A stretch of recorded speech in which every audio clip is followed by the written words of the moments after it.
This was July 2024. How about the PD, Secretary, Madam Chair?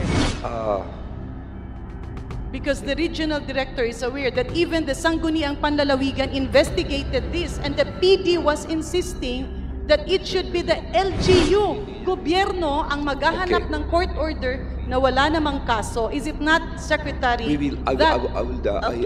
Kindly take note, Secretary of all. Just for clarification, my question is this.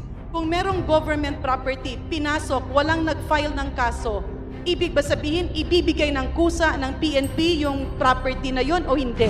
It's yes or no, Madam Chair? Kung Okay, answer, Madam please. Chair, kung walang kaso sa government, dapat tayuan ng pulis ito. Thank you very much, Secretary. I salute you for Thank that. you once again, Deputy Madam Majority Chair, Leader to connect that to my Kenneth next Galindan. point, kasi kapag ordinaryong tao, ang dali nating hulihin, ganyan. How about naman yung mga personalities, ano? We have people like Alice Go, Apollo Kipuloy, hindi pa natin nahuhuli. Ano po ang plano ng AFP, ng PNP, doon sa mga dapat hulihin na ng mga personalities? It is never the policy of the PNP to red line. Let that be put in the record. Kung meron pong ganyang study ang Ateneo, we will look into it and investigate. Yun ang po masasabi po namin dito. Ang second point ko, kaya ko ni-raise yung issue na to, medyo na-alarma lang po ako sa series of incident sa IP areas ng Maguindanao del Sur. In fact, I have copies and documents sent to me by a civil society organization from Maguindanao. Yung pinaka-late ata ho, yung incident ng pag-ambush doon sa Vice Mayor ng South UP. Alam ko nung August 2. Pagdating nung August 6, meron namang MILF commander na inambush sa same area. Oh, thank you very much. So, I would like to inform the body that with us also this morning is the Vice Chair Natasha Ko, who is in charge of the National Youth Commission. So, may we now proceed to acknowledge the minority, as I've mentioned this morning earlier. May the chair now recognize Representative Raul Manuel. Thank you, Madam Chair. Good morning sa lahat. Good morning din po sa mga officials ng DILG. I'll proceed right away, Madam Chair. Pero baka lang po mag 2 or 3 rounds po ako, Madam Chair, kasi given yung specificity ng issue sa mga attached agencies ng DILG, may questions po ako sa PNP, BJMP, pati sa NYC, Madam Chair. So, una, Madam Chair, sa support to the Barangay Development Program, which is one of the main programs ng NTF-ELCAC. Madam Chair, gusto nating i-confirm sa DILG kasi sila naman yung nag-oversee ng Barangay Development Program. For 2023, out of 1,253 projects, ilan po ang nakompleto for 2023 lamang?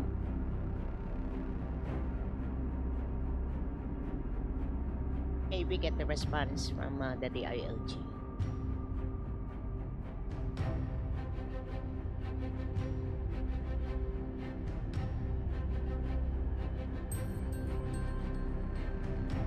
For 2023, Madam Chair, we have a total of 1,253 projects under the Support to Barangay Development Program. And our LGUs have completed the implementation of 841 projects. 841 projects. As of kailan po yan? This is as of June 2024, Madam Chair. Kasi Madam Chair, sa website naman ng NTF-ELCAC, ang sabi po nila, Madam Chair, ay mas mababa, 639 projects lang. We will be submitting to the NTF-ELCAC our latest report on the status of projects under SBDP 2023.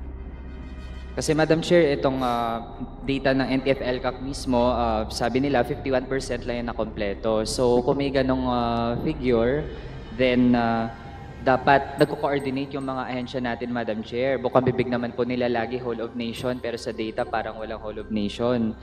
How about 2024, Madam Chair, so far? Out of 885 projects, ilan po yung nakompleto na?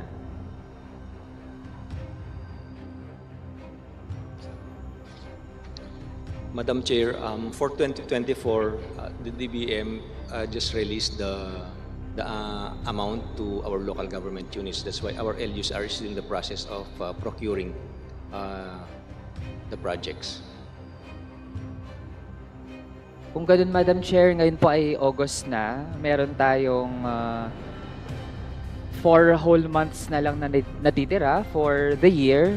So, Madam Chair, kung ganito na naman, this is not the first time na ganito kabagal ang paggamit ng pondo for NTF-ELCAC. In fact, Madam Chair, noong 2021, kinailangan pang umabot hanggang June of this year para lang umabot sa 96% yung kanilang obligation rate, Madam Chair. So kung ganito for 2024, na ganito yung rate natin, kailan na naman nila magagamit yung buong pondo for this year, Madam Chair? Abot ba tayo 2027? Tapos, ang nais pa ng NTF-ELCAC, Madam Chair, for the Barangay Development Program ay taasan pa kung ano yung nasa National Expenditure Program. Kaya Madam Chair, hindi natin matatanggap na ganito na naman. Paulit-ulit po tayo every year, kahit po ako nagsasawa na, pero it's my job to point out kung may mga ganitong lapse sa ating mga ahensya, Madam Chair.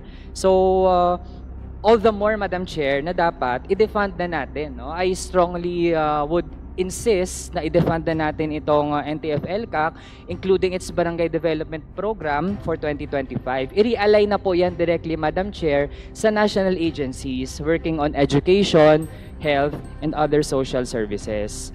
Next, Madam Chair, to the Philippine National Police, I would address my question sa PNP. Policy question, Madam Chair, kasi di ba nagsabi ang ating nakaupong Pangulo ngayon na hindi gobyerno ang nangunguna sa red tagging? Tama po ba? Opo. Madam Chair, pero ang ating mga city and municipal police stations, di ba bahagi po ng gobyerno? Tama po ba? Opo, sir. Kasi Madam Chair, kaya po natin natanong kasi sa unang mayor na pag-aaral tungkol sa red tagging sa bansa, ginawa po ito ng Ateneo Human Rights Center. Ang sabi sa study na iyon, up until July 2024, kalakhan ng red tagging ay gawa ng gobyerno. At kalakhan ng online red tagging ay ginagawa ng city and municipal police stations sa Facebook.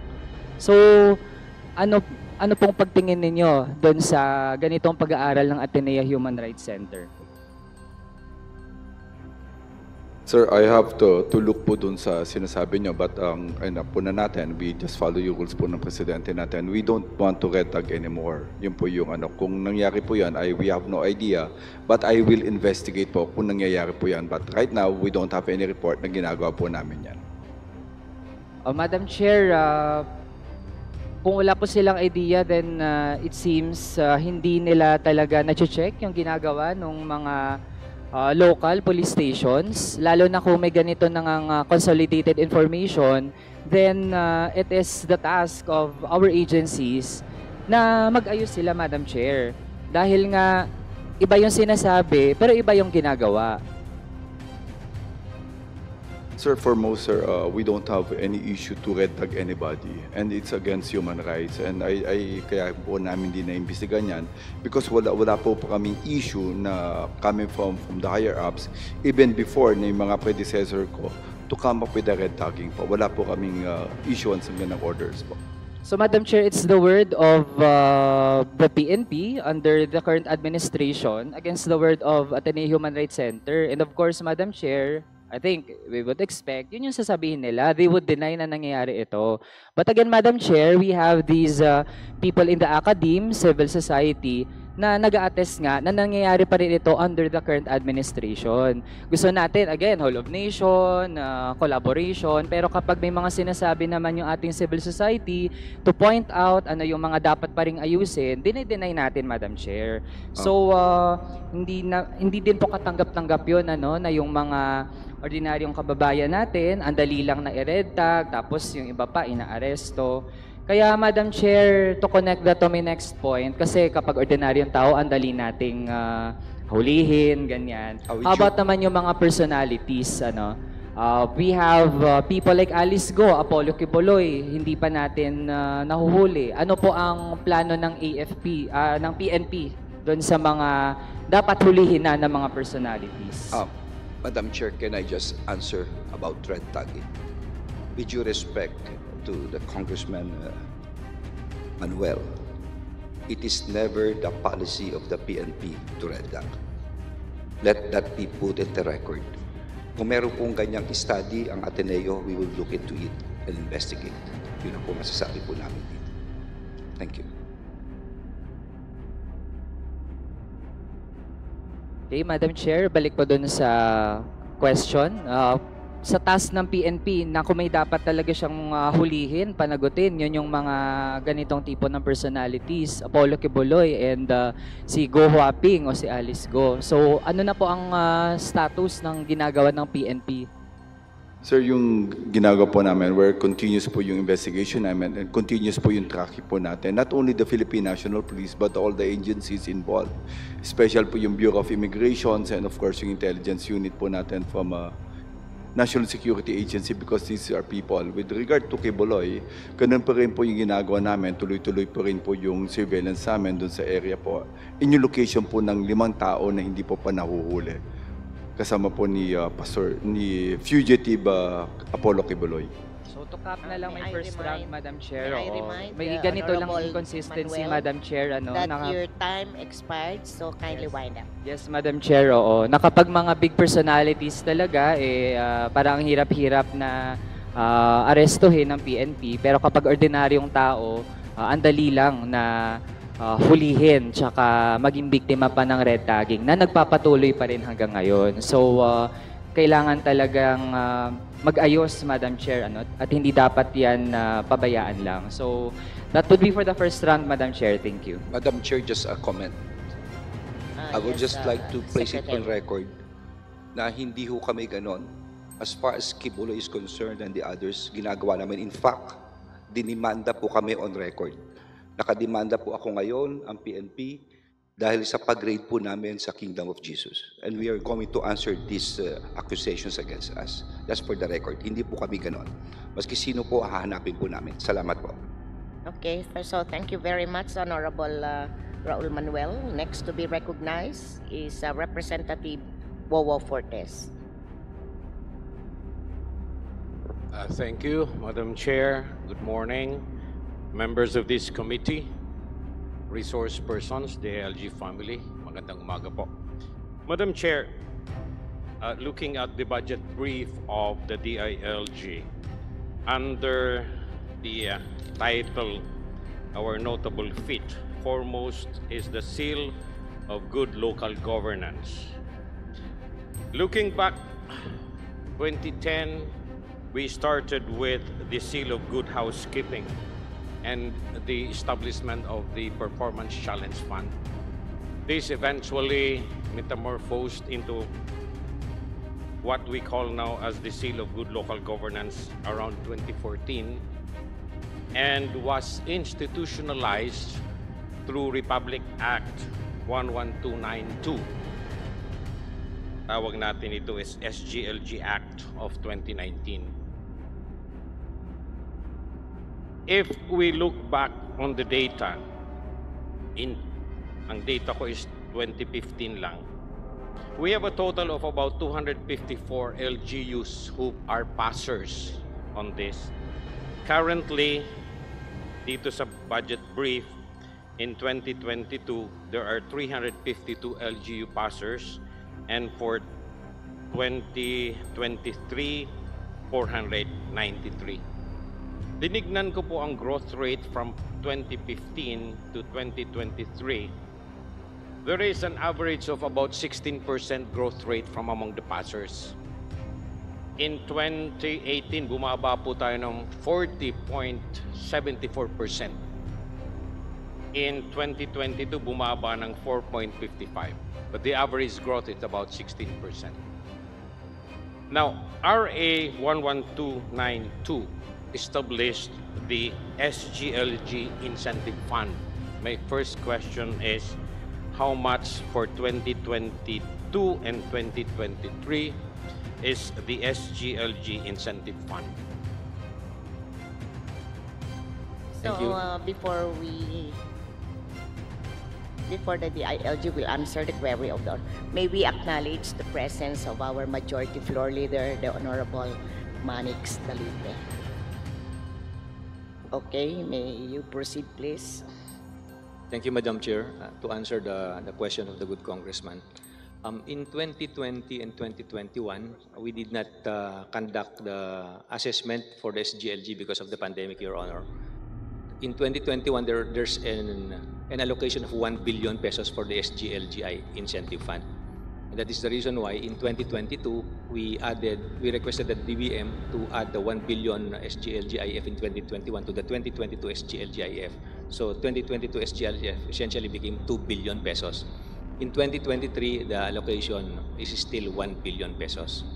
So in 2024, also the allocation SGLGIF is 1 billion pesos. Thank you, Madam Chair.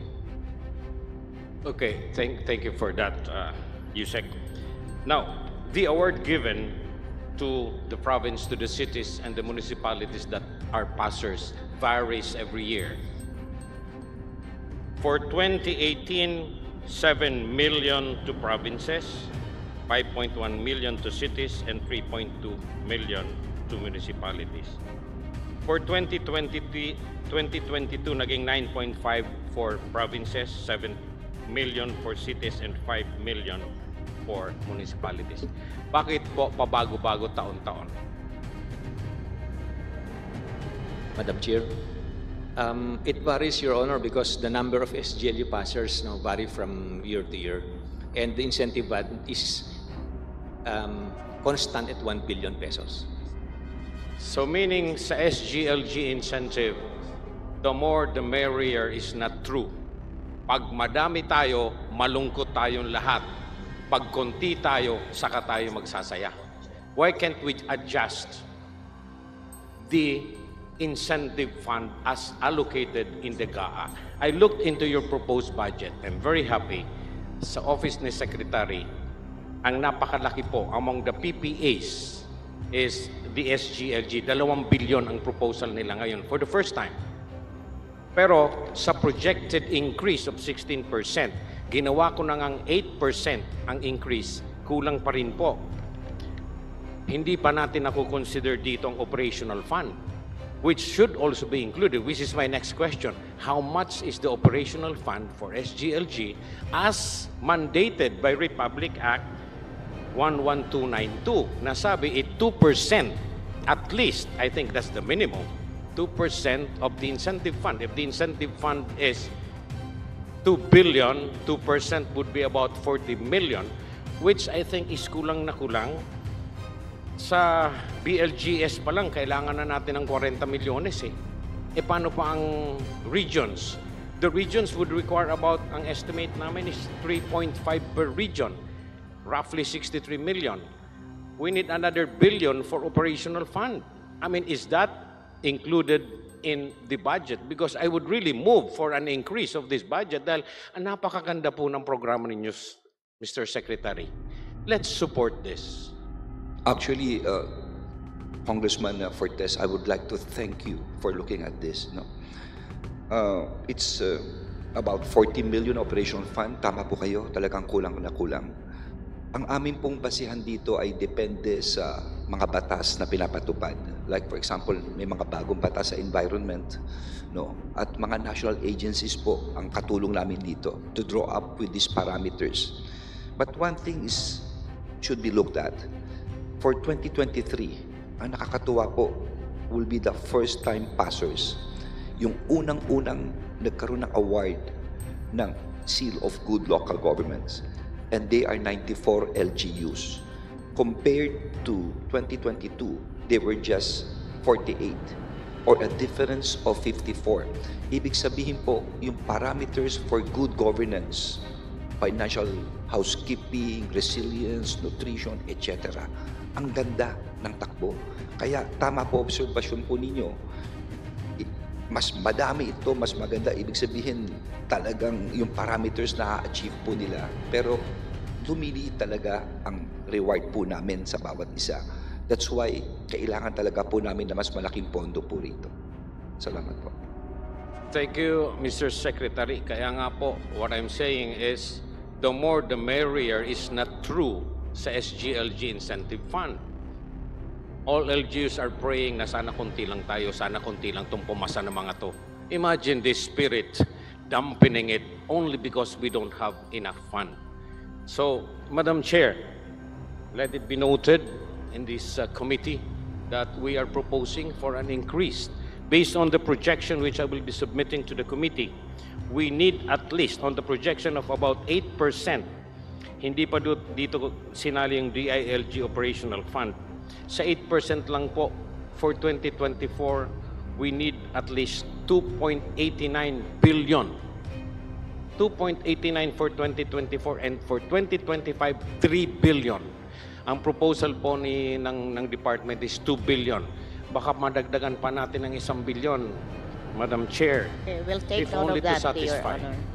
And your time is expired. Maraming so kindly salamat. wind up.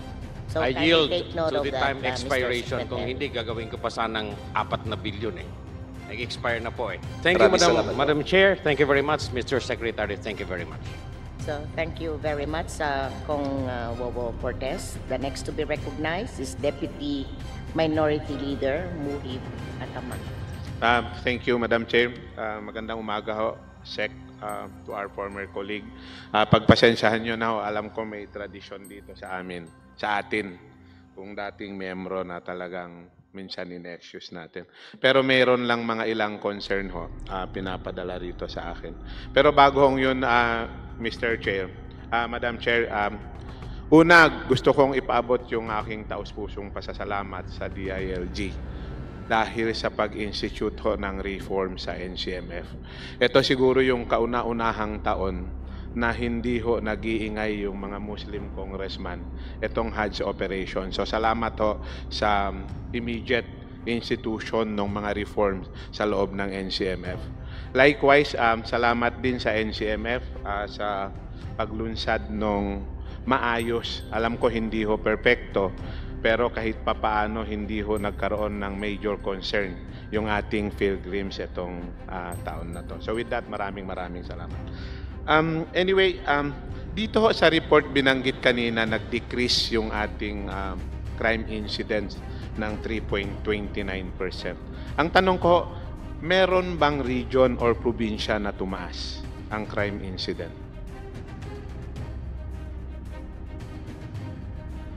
Sir, that's I'll just check. It's more of the average of the whole PNP, sir. I'll just check it right now po.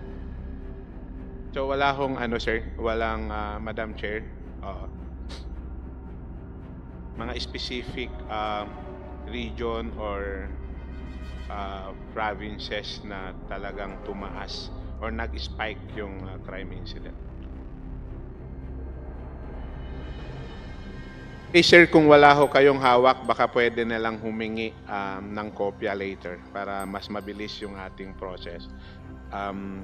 Kahit document na lang anytime through the chair to the vice chair po. Ang second point ko, kaya ko ni-raise yung issue na to, medyo na-alarma lang po ako sa series of incident sa IP areas ng Maguindanao del Sur. In fact, I have copies and documents sent to me by a civil society organization from Maguindanao. Yung pinaka-late ata ho, yung incident ng pag-ambush doon sa Vice Mayor ng South UP. Alam ko nung August 2. Pagdating nung August 6, meron namang MILF commander na inambush sa same area. Ang tanong ko kung merong bang relation at ano yung findings ng ating kapulisan, especially sa Bangsamoro Autonomous Region, dito sa insidente ng South UP. Dahil hindi ho to 1 or 2 incidents. In fact, yung listahan no, sir, na nasubmit dito sa akin, more than 20 or 30 series of incident related dito sa UP and Datuudin Sinswa to, sa BARM areas. Sir, I don't have the report right now, but I can send it dun sa office niyo po after the hearing po. Thank you, Mr. Chen. Kaya ko lang ho nire-raise to dahil yung mga kapatid nating kung meron, kasi ang concern ko, sir, kung meron ba tong, kung political ba ito or related sa land conflict. Kasi alam ko, even nung time ko na regional governor ng ARMM, talagang very mataas yung tension sa pagitan ng mga indigenous people, lalong-lalo na yung mga Tiduray, pati yung mga Moro communities. So nung pumasok ho yung BARM, lalong lumala yung situation. Kaya mahalaga ho, makita natin to. Tingin ko, napakahalaga ma-address kasi kawawa yung mga kapatid nating katutubo, lalong-lalo na sa area ng UP. Yung South and North UP at humantong ito hanggang sa DOS. At ang very alarming dito, Mr. Chair, Madam Chair, Sir, halimbawa, malapit sa sentro ng Datuudin Sinsuat, may mga armado. Kaya ang tingin ko, magandang ma-address natin. In fact, ang pinaka-late ata dito, yung isang barangay along the coastal ng Datuudin Sinsuat. At alam ko, ewan ko kung ano yung nangyari sa latest Regional Peace and Order Council ng Bangsamoro Autonomous Region, kung naiulat to sa inyo, sana meron tayong moving forward how to address this problem, especially dito sa Maguindanao del Sur. Lalo't lalo ho, napapalapit yung halalan, baka lalong lumala yung situation at and gusto ko na rin itanong ang DILG or yung PNP kung meron ba ho tayong roadmap towards election, kung paano natin ma-contain at lalong-lalo na yung peace and order situation sa buong Bangsamoro Autonomous Region. Sir, nagpapasalamat po that you brought it out. Anyway, yung report po dun sa regarding po dun sa pagpatay dun sinasabi niyo, we'll just give you the whole report. But I believe it's already been investigated by our people there. With regard po sa roadmap, tama po kayo, I have just spoke to you kanina po and we'll be coming up with the Task Force Mindanao to really address po yung problema po dun sa Mindanao. And alam ko po yung sinasabi niyo po, it's the first time na magkakaroon po ng parliamentary election dyan sa BARM. And ito po naman, sabi ko nga, I already asked our SILG that I'll be flying to Mindanao to talk to the different agencies, especially po sa military, to build po yung Task Force Mindanao namin. Rest assured po na maayos po namin yung the first election po ng Mindanao po. Madam Chair, Your Honor, can this representation be furnished of a copy of the result of the investigation of the series of killings, halimbawa dito sa South UP, North UP, and Datuudin Sinsuat? Kasi napahalaga, magtutulungan ho tayo na pag-aralan to. Kasi mahirap din to mag-escalate. Kasi we were hoping ho, alam natin nung pinirmahan yung expectation ng lahat, nung napirmahan ang peace agreement, and at the same time na, nagkaroon na institutionalize yung Bangsamoro Autonomous Region, all we thought na talagang mag-i-improve totally yung peace and order situation. Pero nag-change ng face yung peace and order situation. So ang tingin ko, kaya yun, sir, inihingi ko ho, kung hindi through the Vice Chair, kung hindi naman medyo mabigat sa inyo kung ano yung roadmap natin, how to address this situation, and at the same time, what is our roadmap, how to contain yung possible escalation, lalo't lalo na papasok na yung election sa 20. Alam ko meron ho kayo at alam nyo yung real situation kasi history na yung mga insidente dyan. Anyway, sir, ang last ko ho, doon sa budget meron increase nung kung hindi ako nagkamali 6%. Ito ho, anong aspect nung budget at nung class expense ang nag-increase sa PS ba to, sa MOE or anything ho?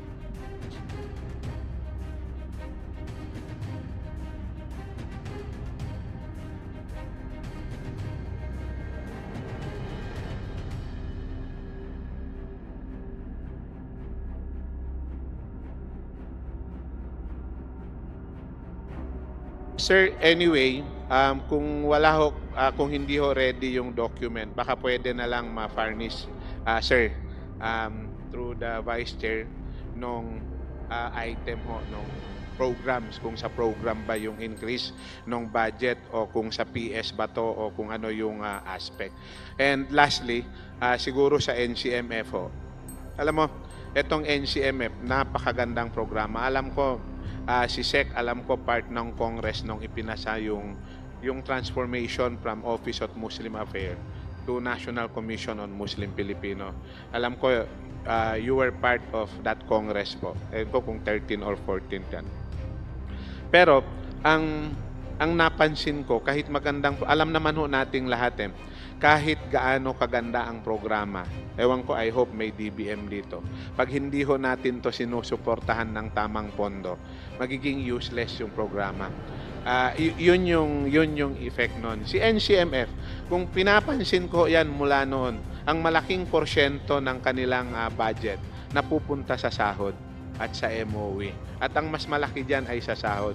Kahit sahuran natin ng tao, bigyan natin ng gasolina, hindi ho magkakaroon ng outcome. Maaring meron silang output, pero sa totoo, hindi din ho magkakaroon ng impact sa tao. So, masasayang. Ang tingin ko, ito yung dapat pag-aralan. Kindly wind up, gentlemen. Yes, Madam Chair. Tingin ko, sir, ito yung dapat pag-aralan ng NCM at DBM. Kung hindi, i-collapse natin yung ibang programa. At kung meron naman yan sa iba, kung hindi rin naman natin kayang pondohan, hindi ho dapat slogan lang ang gagawin natin sa isang institution. Dapat pakilusin talaga natin ang isang institution. So, with that, actually marami pa akong concern and tanong, clarification, Madam Chair, pero siguro sa second round. Una, salamat sa lahat, Madam Chair, lalong-lalo na kay Secretary sa pagsuporta sa NCMF, lalong-lalo na ho sa pag-institute ng major reform. So, yun lamang po. Maraming salamat po, Salamat Deputy Minority Leader Muhib Hataman. The next to be recognized is Deputy Majority Leader Janet Garin. Thank you very much, Madam Chair, and a pleasant good morning to the DILG family, our very good colleague who is hardworking, but who never grows old in looks and in deeds. Madam Chair, let me, I have a slide. Can the slide be shown? So, Madam Chair, just for the record, in our humble district in the southern part of Iloilo, the last town connecting Iloilo and Antique is the town called San Joaquin, where our Bornean datus and our ancestors actually landed the first time. It's full of heritage and culture, but because it's also a diving spot, not only by locals, but also tourists and even foreign nationals. My predecessor, my father-in-law, decided to legislate a San Joaquin hospital. And that is, the photo that's being flashed now is the hospital that became a fruition of a legislation way back in 1990. Unfortunately, over the years, because there was a need to expand and the contiguous properties were selling their land expensively, the local government unit decided to purchase the land across the street for the expansion of the services and the initiation of the new hospital. However, this old hospital still holds the radiological services. Example, yung X-ray.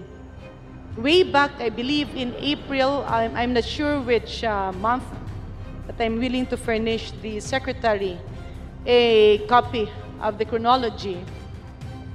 The X-ray bulb got busted, and a government procedure as it is, medyo tatagal yan kasi magpro-procure. Let's proceed to the next slide. Yung pong nasira ang bombilya ng X-ray, nagulanta ang lahat na nagkaroon ng ganito after, I believe, a few months, nung babalik na ang mga taga-munisipyo para linisin ang lugar at nandoon po yung taga-Western Visayas Medical Center, RadTech, to install the broken bulb and for them to assess and check and activate again the X-ray machine. When this was seen, umatras po ang ating mga LGU employees kasi syempre natakot sila because there were allegedly armed men, hindi naman ito ma-confirm, but there were unfamiliar faces in the vicinity. Second visit, napuntahan ulit, and in attempt to clean the area in May 4, pinagalitan po yung mga taga-munisipyong maglilinis doon. Hence, the mayor decided to write a letter to the chief of police, next slide please, which was duly received. And that's I think dated May 27. This was after the May 4 incident. Unfortunately, Madam Chair, what happened was that the chief of police, instead of assisting the LGU, decided to go to the person who allegedly put up the no trespassing signages.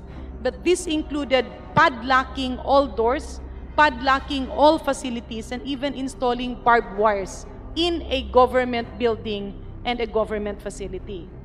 Since the local government unit is aware, at alam naman po natin, Madam Chair, Secretary Abalos, and of course, General Marbil, alam naman po natin na ang ibang hahantungan lang at pupuntahan ng ating mga kababayan at ng ating LGU ay ang PNP. After several representations with the PNP in the locality and in the province, napagod po sila. And they ended up calling me. I called up the PD, I called up the RD, I was assured of support. Hindi po sila inuutusan na makialam, hindi po sila sinasabihan na sila yung magtanggal ng mga signages. Ang sinasabi lang sa kanila is visibility so that the officials, employees of the LGU and Western Visayas Medical Center can enter the premises safely. Kasi takot sila, sinisigaw-sigawan. To our surprise, Secretary Benhur and General Marbil, Madam Chair, our appeal fell on deaf ears. And I was constrained to do the task of the PNP and go there personally. Nag-live na lang kami para kung meron mang masaktan, makita nyo sa footage at sa video kung sino ang mananakit sa amin. Our protection were the media people who volunteered to go there, but prior to that, there were allegations na malapit daw sa PNP yung nag-claim nito. Be that as it may, Secretary, may I ask, if there is a government property, pagkatapos tumawag yung LGU sa PNP, ang gagawin ba ng PNP ay pupunta sa alleged heir ng nag-donate na nag-claim ng property or gagawin niya ang kanyang tungkulin? Okay, so kindly take note of the May I request the response, Madam Chair, because this is a very important concern.